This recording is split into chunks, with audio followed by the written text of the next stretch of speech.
Hola Javier, ¿qué tal? ¿Cómo va todo? Hola Miguel Ángel, encantado de charlar contigo otra vez. ¿Cómo estás? Estupendamente, estupendamente. Pues nada, pues gracias por participar en la entrevista y bueno, como ya te pasé las preguntas, pues evidentemente, pues yo creo que vamos a tener una conversación interesante y son preguntas que, como has visto, pues cubren una serie de, tanto de tu trabajo profesional como de cómo tú estás viendo el panorama, tanto con las empresas health tech como el tema del coaching, el mentoring y estas cosas.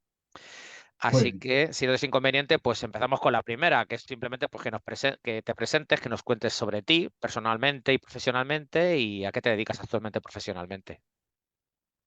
Muy bien, pues sí, gracias. Sí, soy Javier Márquez y mi trabajo es ayudar al crecimiento de empresas y personas desde una perspectiva de su mentor, su consultor o su entrenador. Una perspectiva un poco flexible al servicio de dónde estén ellos en su proceso de desarrollo y de crecimiento. Ujú, ¿Cómo he llegado a esta vocación o a esta actividad de ayuda? Pues a través de una carrera larga en empresas de base científica. Yo estudié bioquímica, me fascinaba y me fascina la ciencia bioquímica, pero muy pronto en mi carrera decidí pasar a probar suerte en el mundo comercial de las empresas y allí fue donde fui creciendo. La venta me abrió la puerta de la dirección y entonces en Sigma Aldrich primero y en Merck después fui desempeñando diferentes funciones directivas, director general local, director comercial de diferentes equipos internacionales. Y a medida que fui creciendo más, tanto en edad como en madurez de liderazgo, me fui dando cuenta de que lo que más me motivaba y donde más disfrutaba eran los ratos de desarrollar el talento, ayudar a los que vienen detrás a crecer, identificar talento y ayudar a que crezca, identificar procesos y ayudar a mejorarlos. Así que decidí que esa vocación se iba a convertir en mi profesión en esta fase en la que estoy ahora. sí, sí, porque años de carrera, más o menos, vamos a ver, jovencitos, ni tú ni yo somos, ¿no? Pero ¿cuántos años de carrera profesional tienes? Más de 30. Pues entonces has visto de todo. He visto muchas Eh, cosas. Exacto. Bueno, pues entonces, precisamente de eso va la siguiente pregunta, ¿no? Porque, bueno, aunque esto vamos a tratar de enfocarlo dentro del sector health tech, aunque tú mismo me has dicho que estás más centrado en las empresas de laboratorio, life science, es decir, empresas cuyo cliente es la industria farmacéutica, no el paciente. En tu opinión, los CEOs de las empresas con las que has trabajado o los CEOs de las empresas, las scale-ups, que ahora, que, bueno, ya no son una startup, ya son empresas que están empezando a crecer, bueno, ¿a qué problemas de negocio se suelen enfrentar desde tu amplia experiencia? Sí, pensando en estas empresas a las que te refieres, que tienes razones en las que no tengo más experiencia, aunque me encanta trabajar con clientes de otros estilos y sectores, pero pensando en estas empresas de herramientas life science, ¿no? Sí. Donde tengo más experiencia, tienes razón. Hay algunos retos bastante específicos. Por una parte, uno de los retos que se encuentran es atraer el talento adecuado para mantener este diálogo con científicos, porque son científicos vendiendo a científicos. Y claro, cuando tu Ujú, cliente es un científico, pues estás hablando con una persona escéptica, racional y enormemente bien informada.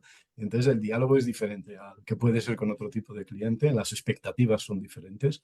ujú, Si quieres darles contenidos de calidad, esa calidad tiene que estar muy alta porque ellos son especialistas en manejar información ujú, y esperan que las cosas se las demuestres, ¿no? Entonces, necesitas parte de un equipo, rodearte de un equipo adecuado para mantener ese diálogo. Eso por ujú, una parte, atraer el talento.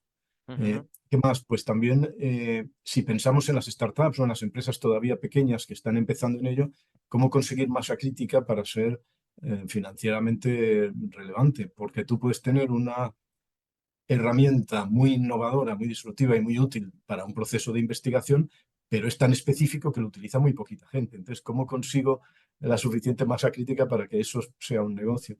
El modelo de las empresas grandes es agregar, un Sigma-Aldrich, un Danaher, un Thermo Fisher, lo que tienes es miles de productos, el modelo es agregar ofertas, pero si tú eres una empresa pequeña e innovadora y no puedes hacer esa agregación, tienes ese reto, o bien asociarte con las grandes, o bien abrir muchos mercados a la vez, porque un mercado local se te queda pequeño enseguida, para lo cual necesitas estrategias de distribución o de... Ha habido aventuras de empresas, sobre todo americanas, pero no solo, que desde un país se lanzan a abrir mercado entero, pero claro, es muy, muy difícil. Entonces tienes que buscar qué estrategia vas a usar para para tener esa masa crítica cuando tu producto es tan específico que va a un problema tan definido y tan concreto. Y Ujú. quizá el tercer reto es la imprevisibilidad del mundo científico, porque es que el mundo científico va de sorpresa en sorpresa, se produce un conocimiento nuevo en la universidad y eso cambia la forma en que las industrias farmacéuticas investigan, busca sus fármacos, por ejemplo, Ujú. y nadie lo puede prever, es muy complejo y por lo tanto hay que tener una mentalidad muy ágil, muy de aprendizaje continuo para adaptarse a la imprevisibilidad de la Vale. ciencia. Vale, vale. O sea, que tú crees que, en tu opinión, lo que ves como los tres principales retos, desafíos que se encuentran, pues es un CEO, un ejecutivo, este tipo de empresas, es la atracción de un equipo que hable de tú a tú, porque ellos son científicos, pero claro, estamos hablando también de un desafío empresarial, o sea, que tienen que tener esa doble vertiente, tanto científica como empresarial. Luego lo de la masa crítica o sea, ser una masa crítica entiendo a nivel de producto, por lo que me has comentado, ¿no? Porque al no tener catálogo, A nivel de sí. facturación, quiero decir, cuando tu Ah, solución es muy específica, pues puede ser que tu mercado sea muy pequeño. Entonces, ¿cómo lo haces relevante? entiendo, Pues yendo entiendo. a varios mercados. Entiendo, entiendo. O sea, que es un problema a la vez de producto y comercial, ¿no? Porque de esa Claro, manera. es un problema comercial. Al final son problemas comerciales los tres de alguna manera. Vale, vale, vale. Y luego lo tercero, lo que me has dicho, que no es previsible el mundo científico, yo entiendo que te refieres al tema de la innovación, ¿no? Que la innovación progresa tan deprisa que adaptarse es todo un desafío. Sí, en todos los sectores hablamos de VUCA y de que el mundo es imprevisible y tal. Yo creo que a veces abusamos un poco de ese concepto porque el mundo ha sido imprevisible siempre, ¿no? Siempre. Pero, En la pero jungla, venía un león.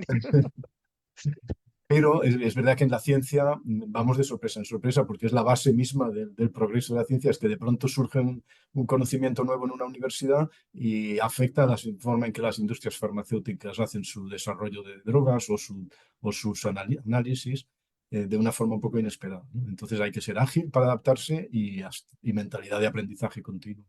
Vale, vale. ¿Y cómo crees que se están solucionando estos retos desde tu experiencia personal?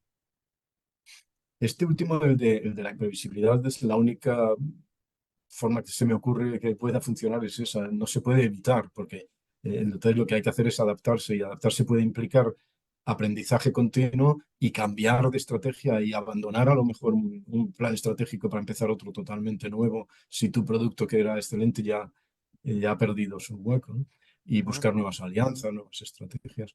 Porque si piensas, por ejemplo, el motor económico de casi todas las empresas de base científica, al final siempre está la industria farmacéutica, ¿no? Entonces, si piensas desde que la investigación farmacéutica era solo química, moléculas pequeñas, cómo ha ido cambiando, ¿eh? Cuando se descubrió el ADN recombinante, Genentech y toda esta revolución de las biotech, ujú, anticuerpos monoclonales, ARN de interferencia, ahora CRISPR, es que cada descubrimiento de estos ha surgido por sorpresa en el mundo académico ujú. y ha revolucionado lo que estaban haciendo los departamentos de investigación de las industrias farmacéuticas. Entonces, quien está en medio de esos dos mundos, el académico y el farmacéutico, tratando de vender conocimiento y de vender herramientas de base científica, pues tiene que estar preparado para muchas sorpresas. Y por lo tanto, para cambiar de estrategia, para el aprendizaje continuo y para buscar nuevas alianzas o buscar. Entiendo, entiendo. Entonces, en tu opinión, las empresas tipo scale-ups, es decir, que provienen del mundo científico, que ya tienen uno o dos productos en el mercado, por ejemplo, estarían mejor posicionadas para ser ese tipo de enlace entre lo que es los nuevos descubrimientos que son vertiginosos y luego las farmas, por ejemplo, que son corporaciones que evidentemente son mucho más estables y no pueden permitirse el lujo de cambiar una estrategia de un día para otro. No sé si esto es una idea correcta o tú tienes otro punto de vista. No, las farmas cambian rápido su estrategia en el departamento de investigación, en el departamento de descubrimiento, de análisis, cambian rápido. Pero estas pequeñas scale-ups a las que te refieres, sí, suelen ser el vehículo que les trae el conocimiento del mundo a veces académico a su aplicación industrial. Suelen ser uno de los mejores vehículos para traerlo. Lo que pasa es el reto que tienen es ese, que lo traen en pequeños paquetes, es decir, están especializadas en una tecnología, en una herramienta, en Ya. una solución. Y esto, que es su éxito, es también su riesgo, porque ¿qué pasa si cambian las cosas y esa tecnología de pronto ya no es tan innovadora? Entonces, por eso digo que la única solución que se me ocurre para gestionar esa incertidumbre es la agilidad y el aprendizaje y el buscar alianzas, ¿no? Para Vale, vale. aprovechar la oportunidad muy rápido cuando todavía es una oportunidad y para descubrir la próxima cuando la anterior ya no sea tan relevante. No, no, es interesante lo que estás comentando porque recientemente había leído una entrevista a un partner de un fondo de capital riesgo que es Samuel Hill, que tiene un newsletter muy bastante conocido y bastante interesante. Y él estaba comentando, pues también le habían hecho en él una entrevista y comentaba, pues para él cuál era el emprendedor o los founders, ¿no? Que eran más interesantes para un fondo de capital riesgo. Y habla mucho del tema este de la agilidad y de la velocidad. Incluso lo ponía por encima esa virtud a la virtud de las típicas ventajas competitivas, como por ejemplo el desarrollo de una nueva tecnología, diciendo que al final una empresa más rápida, más ágil, aunque tuviera una tecnología que no fuera tan potente como otras, esa agilidad y esa velocidad le daba una fortaleza sobre, pues eso, sobre aunque fueras propietario de una tecnología nueva. No sé, ¿a ti esto cómo te suena? Efectivamente, tiene toda la razón. Yo creo que necesitas las dos. La tecnología disruptiva o innovadora te da un contenido, te da una oportunidad sólida, pero si no tienes la agilidad para convertirla en facturación pronto, la oportunidad se va, porque puede aparecer en cualquier laboratorio del mundo otra tecnología que soluciona el mismo problema de una manera más eficiente. Entonces, de alguna forma, Vale, vale. la tecnología te da un buen contenido, pero la agilidad te permite comercializarlo. Y aquí, si no comercializas, la idea en sí misma no te convierte en una empresa de éxito, ¿no? Ujú, ujú. Y para el otro tema que has comentado, que es bastante interesante, que es el de hacer volumen, ¿no? El tener una masa crítica a nivel comercial, tú has estado comentando que claro, cuando eres una scale-up y estás especializada en uno o dos productos, que es que lo he visto en scale-ups, ¿no? Es que dicen, oye, que es que simplemente desarrollar y comercializar el primer producto ya para ellos es un triunfo. Tener un segundo en cartera desarrollando ya es un triunfo, pero aún así no se consigue esa masa crítica. Tú has comentado, por ejemplo, el tema de las alianzas, pero no sé si hay alguna otra posibilidad para que estas empresas que no son embriones, ni mucho menos, digamos que están en un estado de adolescencia, pues ya se puedan convertir en un éxito empresarial. No sé si, aparte de lo que tú comentabas, alianzas, seguir su propio desarrollo orgánico, si tienes alguna otra idea para acelerar ese crecimiento. Mm, Por un lado, para que tu mercado sea lo suficientemente grande, tu mercado potencial sea lo suficientemente grande como para que el crecimiento sea posible, vas a necesitar a veces, si la herramienta es muy específica, pues Ujú, vas a necesitar o ir a muchos países a la vez, lo cual normalmente no puede hacer un pequeño equipo solo, o es difícil hacerlo con un pequeño equipo solo, y por lo tanto conviene buscar distribuidores de confianza o partners de confianza o ujú, asociarse con una de las grandes. O bien ampliar tu oferta, o sea, agregar, hacer quizá alianzas para agregar más ofertas, que es ujú, un poco lo que dio lugar a las empresas que hoy son grandes en ese mundo. Antes te comentaba Sigma-Aldrich, Thermo Fisher y Danaher o Avantor como ejemplos, tienen catálogos enormes en los ujú, que todos los productos algún día fueron una solución bastante innovadora, pero su fuerza es la agregación, ¿no? ujú, Cuando eres pequeño no tienes esa fuerza, entonces a lo mejor te puedes acoplar a uno de ellos, llegando a alianzas, o puedes ampliar tu mercado dirigiéndote a varios países a la vez, o sea, ampliarlo geográficamente, con una ujú, buena estrategia de distribuidores o partners locales ujú, o a tumba abierta, que hay empresas que lo hacen, ¿eh? Es decir, desde un país empezar a conectar con los potenciales clientes más líderes de opinión en Estados Unidos, Europa y Asia a la vez. ujú. Imposible no es hoy día. Entiendo, entiendo. Y ya que has mencionado Estados Unidos y la estrategia que veo habitualmente por aquí por España, ¿no? De decir, en el momento que tengo un poquito de volumen, enseguida me voy al mercado americano porque es donde realmente se maneja bastante volumen, gano un prestigio y a partir de ahí usarlo de cabeza de playa para, aunque sea volver a Europa, pero con el prestigio de tener la empresa en Delaware, la base de clientes allí. ¿Tú esto cómo lo ves? Yo creo que en el mundo de la biotech y en el mundo científico actualmente el volumen está en Estados Unidos y el crecimiento en Asia, sobre todo. Entonces, eh, si tienes sentido, si eres capaz de abrir mercado en Estados Unidos, te vas a dotar de un prestigio que te puede abrir puertas en otros lugares, por supuesto. Y luego Ujú. Europa es un mercado potencialmente muy interesante también en investigación. Lo que pasa es que es el más complejo de todos, por la- Está porque tiene fragmentado, muchos claro. idiomas y muchas regulaciones. Pero Ujú, ujú. Perfecto, muy interesante. Mira, ahora lo que me interesaría sería hablar de tu vertiente, porque bueno, tú trabajas como coach, como mentor, bueno, como yo también. Entonces me gustaría, sobre esta vertiente tuya, hacerte una pregunta que es doble, ¿no? Entonces, cuando trabajamos, pues ayudando a otros empresarios, otros directivos, pues me gustaría saber, desde tu punto de vista, cuáles serían los fallos más graves que ves en esta gente y luego los más habituales.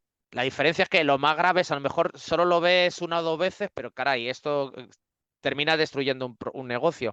Y los más habituales son los que dices, caray, es que más del 50% veo que cometen estos errores. No sé desde tu punto de vista cuáles son los más graves y los más habituales.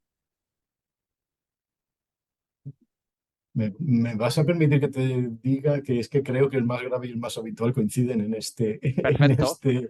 en este mundillo en el que estoy pensando, que es en las startups o las scale-ups, las empresas pequeñas de base Bueno, científica. pequeñas Y que es, aspiran a ser medianas y que aspiran a ser más sí, grandes. Ujú. pero que no son grandes corporaciones y No, demás, no, y están ahí creciendo. evidentemente. Pon que yo que Entonces, facturen 2 millones, 5 millones y aspiren a facturar más. claro, yo creo que, por lo menos en las más pequeñas, el error más frecuente y más grave es enamorarse del producto, Ujú. o peor aún, enamorarse de la tecnología o la solución disruptiva, la innovación, que a veces ni siquiera tiene todavía forma de producto, porque, porque si estamos en una startup, a veces ni siquiera hemos sido capaces aún de formular claramente qué problemas resolvemos con esa tecnología y sin embargo enamorarnos de ella hasta el punto de hablar de ella a todo el mundo y a todas horas. Entonces, eh, esto es un error muy comprensible porque hay muchísimo trabajo detrás, mucho esfuerzo, mucha pasión detrás de ese producto nuevo o de esa tecnología nueva y es normal que el científico o el fundador que ve las ventajas de su tecnología pues quiera convencernos a todos de ellas. Pero realmente al mercado no le interesa. Al mercado lo que le interesa es qué problema me resuelve a mí. Entonces tú tienes que entender qué problema resuelves. Y eso, y si no has encontrado un problema que resolver, pues no tienes un producto. O si el problema está ya resuelto, desgraciadamente hay que ir a buscar ya otro Claro. producto para que resuelva otro problema. Entonces, ese es el error, desde luego, más frecuente en las pequeñas, eso desde luego. Y no sé si el más grave, pero es grave porque les puede frenar en el proceso de ir al siguiente paso, que es a realmente comercializar, ¿no? Ujú, ujú. ¿Tú también ves que esto pasa en empresas que ya han pasado, que están en un estado ya más de crecimiento? Lo que te he comentado, facturan 3, 4, 5 millones, están, Quizás se digamos, ¿cuántos traduce productos? Dime. va tomando otra forma, claro, ya no es tan radical o tan exagerado como te lo he pintado en el sentido de una solución que no sabemos qué problema resuelve, no estamos ahí, pero sí nos podemos encontrar con un diálogo que todavía es excesivamente técnico, es decir, con un convencimiento de que como mi producto es muy bueno, yo tengo que hablar de producto. Mis presentaciones tienen que ser solo técnicas, solo producto. Mi página web, dar todas las características técnicas del producto, cuando en realidad incluso en la más técnica de las ventas, al final hay una decisión humana y una decisión humana la toma una persona con su cerebro y con su corazón también. Entonces, tú tienes que entender que esa persona que al final va a tomar la decisión, quién es y qué busca. Y por lo tanto, tienes que dotarte de ciertas habilidades comerciales que cuando venimos de un background muy, muy, muy técnico, pues hay que aprenderlas, no son tan fáciles. Entonces, esa es la segunda, quizá, variante del mismo problema. En la empresa muy pequeña sería ese enamoramiento de la tecnología y en la más mediana siguen existiendo esa pasión por la tecnología que nos hace a veces no hablar de otra cosa, nada más que de producto. Entiendo, entiendo. ¿Y tú cuando te encuentras con estos casos, cómo tratas de, claro, porque el trabajo nuestro es ayudarles, o sea, ¿tú cómo ayudas a esta gente a hacer esa transición de, oye, ya sé que está muy bien, que sea doctor, que tengas una formación científica, pero es que estamos trabajando en una empresa, que es otro juego diferente? ¿Tú cómo les ayudas a, a cambiar el rumbo para que vayan en un rumbo empresarial correcto? Un poco quizá con la herramienta que usamos los coaches, pero también los vendedores, que es la pregunta. Es la Sí, mejor claro. herramienta que tenemos para hacernos pensar unos a otros. Es la mejor forma que tenemos, como estás haciendo tú ahora conmigo, de obligarnos a pensar unos a otros, ¿no? Es decir, ¿has pensado esto? ¿Qué problema resuelves? ¿Quién lo tiene? ¿Dónde está? ¿Has buscado? ¿Has encontrado? ¿Qué? Y a base de esas preguntas, a menudo incómodas y un poquito molestas, ir acompañando la reflexión, ir acompañando a una persona o a una organización en su proceso de cuestionarse lo que está haciendo y el próximo paso que tiene que dar. Ujú, ujú. ¿Hay alguna pregunta que tú tengas así en plan estrella? Que a mí me gusta hacer esta pregunta, ¿no? No sé, ¿tienes alguna en especial que le tengas cariño? Mm, Si No no, se me no, ocurre no una pasa nada. concreta. No se me ocurre una concreta. Muchas veces simplemente preguntarle a la gente por qué cuando asume algo, o estás seguro, o qué te hace pensar eso, Ujú, es potente porque ves que a veces ujú. no lo sabemos el por qué hemos llegado a esta conclusión y entonces a partir de ahí podemos empezar Vale, vale, a vale. elaborar otras, ¿no? Te entiendo. Mira, pues eso, la verdad es que sí, yo siempre cuando hablo de temas estos, cuando trato de forma mentores, porque tú y yo nos conocimos en una formación de mentores, creo que me he visto decir esta frase, ¿no? Que la herramienta, el arma que tenemos los coaches, los mentores son las preguntas, ¿no? Y son unas herramientas tremendamente poderosas. Siguiendo con el guión que tengo aquí, y aparte algo que a mí me interesa especialmente, pues imagínate que somos tú y yo, estamos de directores de una empresa de estas, de que factura 3 4 millones, y tú has trabajado en grandes empresas como Merck, por ejemplo, ¿no? Imagínate que quiero vender a Merck. ¿Cómo puedo vender a Merck si soy una empresa pequeña? O aliarme para hacer esa ampliación de cartera y, bueno, sí, ampliación de cartera y poder ganar volumen. ¿Cómo podría vender a Merck? Yo creo que si tú quieres vender has dicho a Merck, podemos decir cualquier gigante farmacéutico o de life science, de Sí. herramientas para life science, a cualquiera de ellos, tienes que ser muy consciente de que tus oportunidades, te enfrentas a un ecosistema complejo y tus oportunidades de venta van a ser complejas. Entendiendo por complejas, que intervienen varias personas, hay varias influencias en la decisión, no es un jefe de compras o no es un director de investigación, no es suficiente. Esa persona que tienes delante probablemente no sea suficiente para asegurarte el éxito, sino que tienes que encontrar quiénes son los que influyen internamente en esa decisión, cómo están posicionados en su viaje como clientes hacia la decisión, dónde está cada uno, son favorables a ti o neutrales o están tan tranquilos que no ven la necesidad de la mejora que tú propones, cómo se relacionan entre ellos. Siempre vas a tener competencia, aunque no tengas competencia desde el punto de vista técnico, porque nadie hace lo mismo que tú, pero siempre está la competencia de no hacer nada o de resolver el problema con recursos internos. Por lo tanto, siempre hay alternativas que para ti son competencia Ujú, y siempre vas a necesitar, por lo tanto, varias interacciones con el cliente. No vas a vender por tener un buen pitch y un plan de marketing digital que te haga al cliente pasar rápidamente por un embudo y ya está. No, necesitas tratar tu oportunidad compleja como un pequeño proyecto en el que vas tocando diferentes puertas, dando diferentes pasos. ujú, Y ujú. para eso necesitas método. Y el método no vale con una venta tipo B2C, una venta demasiado simple, demasiado basada en un solo pitch, sino que es un poco gestión de un proyecto.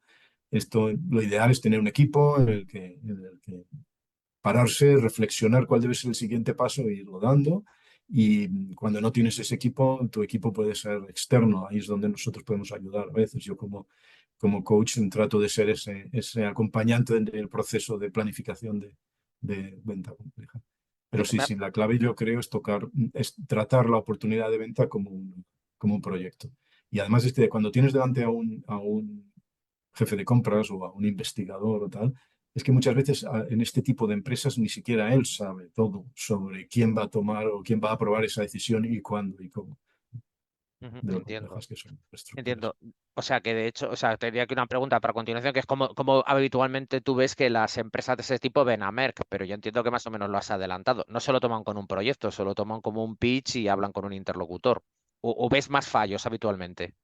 Hay los dos enfoques, claro, hay gente que lo hace muy bien, hay gente que tiene esta estrategia de venta estratégica de oportunidades complejas ya interiorizada y lo hace bien, pero un error típico es ese suponer que las cosas son más fáciles de lo que son y que la decisión está en una sola persona Ujú, cuando no es así. ujú, Ese es ujú. el error más típico. Entonces tú como coach lo que haces es enfocar, o sea, utilizando de nuevo la herramienta de las preguntas, enfocar lo que has comentado, ¿no? Dice, oye, entiende que esto, un proceso de venta, es eso, es un proceso, no es una interacción y es un sí y un no. Es un proceso con una serie de actores que hay que ir procedimentalizando. En este caso, antes hablábamos de las preguntas, preguntas o ese proceso de coaching es típico para hacer reflexionar, pero en este caso creo que hacer reflexionar no es suficiente. En este caso intento aportar un poco de método también, aportar un poco de formación o de asesoramiento en cuanto a cuál puede ser un buen método de trabajo en venta compleja. ¿Algún consejo habitualmente que des cuando estés dando este tipo de método? Diciendo, enfócate en hacer algo específico. Yo, por ejemplo, pues te regalo una de las cosas que suelo hacer habitualmente, es decir, no improvisar. O sea, cuando hay un método es que todas las acciones están totalmente puestas encima de la mesa y sabemos qué vamos a hacer mañana, porque es que si no las ventas no van a ser previsibles. ¿Tú con tu método hay alguna táctica estrella específica que siempre comentes? Sí, básicamente identificar los agentes, identificar las personas que dentro de la organización cliente pueden influir en tu compra o Ujú, en la decisión de compra por parte del cliente. ujú. Y una vez identificados, ir explorando todos y en qué proceso de su viaje está cada uno, para a partir de ahí hacer, como tú dices, un plan de acciones detallado. Vale, vale, sí, sería qué stakeholders estén metidos, no necesariamente Efectivamente. incluso los que forman parte de la organización. Estupendo. Bueno, pues ahora te voy a hacer una preguntita que te voy a decir mi fuente, que es Peter Thiel, que es el famoso inversor que creó PayPal y tiene una pregunta un poquito enrevesada, pero que a mí me gusta y tenía mucha curiosidad de preguntártela a ver qué me respondes. Y es que, en tu opinión, ¿qué cree mucha gente que es correcto en los negocios y que en cambio tú crees que la verdad es justo lo contrario? O sea, por ejemplo, mucha gente puede pensar X es lo correcto, pero simplemente por convencionalismo. Y tú piensas, no, no, lo contrario a X es lo correcto. Quizá aquí me saldría un poco del tema tan técnico o tan específico de un tipo de mercado que estábamos hablando Sí. y, y te hablaría más de mentalidad, ¿no? Y yo creo que lo que veo, a pesar de que los teóricos, la gente que está hablando de liderazgo, sí lo viene señalando desde hace tiempo, pero yo no lo veo mucho en la práctica. Cuando observo las acciones de las empresas, eh, creo que nos sobra arrogancia y nos falta humildad como organizaciones y como ejecutivos, a los dos niveles, ¿no? Y no se trata de arrogancia y humildad vistos desde un punto de vista buenista, sino desde un punto de vista puramente pragmático y de dar resultados. Es decir, si tú como empresa o como ejecutivo, como persona, te empeñas en hacer creer a tus clientes y a los mercados que eres perfecto, que no tienes nada que aprender y que no te falta nada, entonces vas a actuar como quien no tiene nada que aprender y no vas a aprender nada. Y entonces, primero, tu trabajo va a ser muy aburrido, porque si no, el trabajo donde no se aprende nada es muy aburrido. Y Ujú. segundo, pues te haces más vulnerable porque no solucionas tus debilidades. En cambio, si tienes la inteligencia de descubrir qué te falta, qué lagunas tiene tu producto, tu oferta, tu organización, tu equipo o tú como persona, y tienes esa humildad y esa inteligencia de descubrir cuáles son tus humildades, pues te pondrás en modo de crecimiento, en modo de aprendizaje continuo, a resolverlas y a buscar colaboraciones. Y aquí eh, esto te va a gustar porque yo te he oído decirlo a ti alguna vez también, la palabra alianzas. Es decir, Ujú. si sabes cuáles son tus debilidades, sabes dónde necesitas Claro. aliarte con otros que sean fuertes ahí. Y por lo tanto, de las alianzas surgen grandes posibilidades de crecimiento y de éxito, pero no puedes ir a ellas sin esa mentalidad previa de cierta humildad. Sí, estoy absolutamente de acuerdo porque, bueno, ya cuando nos conocimos ya te conté mi historia personal. Yo es que necesito ser humilde por defecto porque como soy historiador, yo tengo un doctorado, pero un doctorado en historia, pues fíjate, ahora estoy hablando contigo de empresas farmacéuticas, de scale-ups tecnológicas relacionadas con el tema de la salud, del life science. Y claro, yo es que a diferencia, yo no tengo la formación científica que tienes tú, ¿no? Entonces, y estoy jugando en este juego ahora mismo contigo, ¿no? Entonces, siempre tengo mucho más que aprender que compañeros como tú y por defecto tiene que venir la humildad porque es que es pragmático, entiéndeme, no es buenismo ni es falsa modestia, es que yo cambié de profesión con 30 y tantos años y ese background que tengo detrás, que ojo, que lo estoy aprovechando de otra manera, por supuesto, pero no lo tengo. Y además te das cuenta de que dices, viniendo de las humanidades, te cuentas con el mundo de la ciencia, que es fascinante, y dices, caray, y por de la empresa, que es fascinante, y dices, caray, pero si es que el mundo es tan diverso, hay tantas cosas, que esa arrogancia que tú comentas, de decir, es que lo sé todo, y yo me lo he encontrado mucho en el mundo de los negocios, a mí, o sea, a ti, pero a mí es que personalmente me da un bajón cada vez que me encuentro con un arrogante, que no es por aliarme, ya es que incluso es una persona con la que dices, mira, es que es una persona con la que no sé, no me encuentro incluso a gusto. No sé si te pasa a ti lo mismo. Me pasa lo mismo y como totalmente, estoy de acuerdo contigo, tengo la misma actitud que tú y lo que me gusta es aprender continuamente de gente también, en este caso también como tú, que tienes una perspectiva totalmente complementaria y vas por delante de mí en muchos aspectos. Pero la arrogancia la vemos también en las organizaciones, o sea, Ajá. no solo en las personas, ¿no? Porque a veces parece como que tenemos que dar la imagen de que nuestra empresa es perfecta en todo Ujú. cuando nuestros clientes saben que no es así. Entonces, si no se lo van a creer, ¿por qué no buscar mejorar allí donde necesitamos mejorar? Claro. Entonces, y como te decía, tú me pedías algo que no se haya dado cuenta mucha gente. Yo creo que de esto se han dado cuenta muchos observadores, pero luego, por ejemplo, ayer estaba escuchando, que me encanta siempre escucharle a Xavier Marcet, y él habla muchísimo de humildad en el liderazgo. O Ujú. yo soy también un fan de Jim Collins, ¿no? From Good to Great, y también habla Sí. de un liderazgo basado en la humildad. Pero luego cuando vas a ver la práctica, yo no veo que se aplique en las No. empresas con frecuencia. Es decir, me parece que el mensaje no ha llegado todavía y por lo tanto creo que hay que insistir en eso. Sí, una cosa es el discurso buenista que todos tenemos que poner la buena cara y luego, pues eso, estar en... Mira, para que te hagas una idea, de nuevo te regalo un comportamiento práctico que yo hago con mi propio equipo, ¿no? Yo con mi equipo digo automáticamente, la culpa es mía, ¿sabes? Ojo, y les pago yo. Y si hay un fallo, la culpa es mía. Y además se lo digo antes de que ellos cometan cualquier fallo, que los cometen, como todos somos humanos, pues, pero la culpa es mía. ¿Por qué puede ser mía?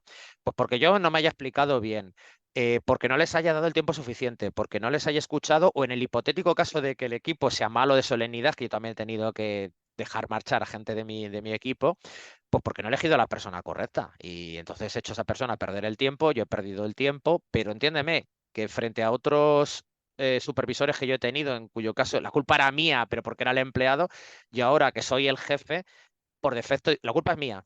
Y siempre mi regresión a la media es la culpa es mía. Tarde o temprano empiezas a indagar y la culpa es mía. No sé, a mí eso me está funcionando, tengo, gracias a Dios, ahora un equipo sólido y yo además éticamente me siento bien porque dices, lo que tú, es que es una ocasión siempre para mejorar. El decir, no he hecho yo la culpa a otros como una manera de escaparme de mis propias responsabilidades. Ya te digo, esto es un acto personal y a base de mi propia experiencia de haber trabajado mucho y haber tenido supervisores y haber supervisado yo gente. Yo no sé a ti esta manera de comportarme mía, si, cómo te suena, si es razonable, exagerada o lo ves de otra manera. No, me encanta porque estás transmitiendo de una forma muy visible que asumes la responsabilidad, porque para eso eres el líder y que Ujú, estás aquí para apoyar y para crear un entorno que permita los errores, ¿no? Yo creo que sin cometer errores es muy difícil aprender y mejorar, pero si creamos un entorno de trabajo en el que los errores se castigan, pues la gente no va a hacer nada no va a asumir ningún riesgo para no tomar ningún error, para no cometer ningún error y así no vamos a mejorar. Entonces, ujú, si ujú, queremos mejorar hay que permitir el error y la gente se tiene que sentir que es así, lo tienen que percibir, que los errores ujú. no son castigados, ¿no? A mí yo me acuerdo muchas veces, también lo he contado a veces, que uno de mis primeros jefes cuando entré en el mundo de la venta me dijo, vas a cometer muchos errores y yo que tú empezaría a cometerlos lo antes posible, porque cuanto antes los cometas, Claro, antes te los quitas de encima y mejor para todos. Y eso lo he repetido yo luego muchas veces a gente de mí. sí, sí. A mí, por ejemplo, también me gusta mucho una frase de Ray Dalio, otro inversor, que escribió ese libro que ya es famoso, el de Principios, que vamos, de su fondo, de Baywater, creo que se llama, que es uno de los fondos de inversión de más éxito del mundo, que decía, no, no, si los errores son bienvenidos en esta organización, lo que no son bienvenidos es que se cometan dos veces.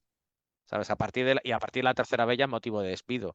No, pero que se cometa una segunda vez, entiéndeme, yo en ese caso todavía asumiría la responsabilidad, ¿sabes? Porque diría, bueno, pues esto hay que procedimentalizarlo de alguna manera, hay que hablar con la persona que ha cometido el error y la tercera, si reincide la otra persona, es evidente que el error es no despedirla, ¿no? Pero es decir, los errores son permitidos, lo que no es permitido es repetir el mismo error otra vez. A mí me parece una manera de funcionar bastante adecuada. No sé si te suena a ti igual o tienes otro punto de vista. ¿Por qué cometer siempre los mismos errores habiendo tantos errores para cometer? Qué gran frase. Eso es humor inglés, se lo oí decir a un compañero inglés que falleció, Simon Nicolai. Me encanta, me encanta. Mira, además yo creo que nos viene del colofón para terminar la entrevista. Así que, pues mira, Javier, ha sido media horilla yo creo que muy interesante en la que... Y no me gusta la palabra interesante, porque la palabra interesante, ya sabes que en inglés si dicen interesting no significa nada. Cuidado, sí, si te dicen interesting, cuidado. Cuidado, significa que no importa nada. No, me ha parecido muy llena de contenido de calidad, bastante estimulante intelectualmente. Y lo último como que me gustaría decir es pues que la gente que quiere saber más de ti, que quiere contactar contigo, pues para pedirte servicios de coaching o para invitarte a un café si están por Madrid y tirarte de la lengua, pues ¿cómo te podrían encontrar en internet? Pues fácil, javiermarquez.blog, y ahí está no solo una pequeña descripción de lo que hago, sino también mis ocurrencias que voy subiendo ahí, y sobre todo un calendario para encontrar un hueco y ponernos una cita. Y no hace falta que sea una cita para una conversación comercial, sino para charlar de lo que queramos y cambiar impresiones. Yo encantado siempre. Muy bien, Javier, pues te tomo la palabra y nos tenemos que tomar ese café 2, no lo tenemos que tomar pronto. El próximo, cuando tú quieras, y encantado de charlar contigo, siempre un placer, y espero que repitamos pronto. Que Perfecto, hablemos de ti. pues nada, gracias a todos por atender la entrevista y gracias a ti, Javier. Un saludo. Gracias. Un abrazo. Hasta luego. Thank you very much for watching the video. Are you ready to elevate your health tech or innovative business to new heights? Don't let unseen obstacles hinder your progress. To start with, I offer you a comprehensive free audit of your business today. Check out the links in the description below to schedule an exclusive meeting with me. In this session, I will not only give you my diagnostic, but also I will give you the first points to start discovering tailor-made solutions that will propel your business forward. Take the first step towards unparalleled success and industry leadership by going to the links in the description and book this free business audit with me now. See you soon.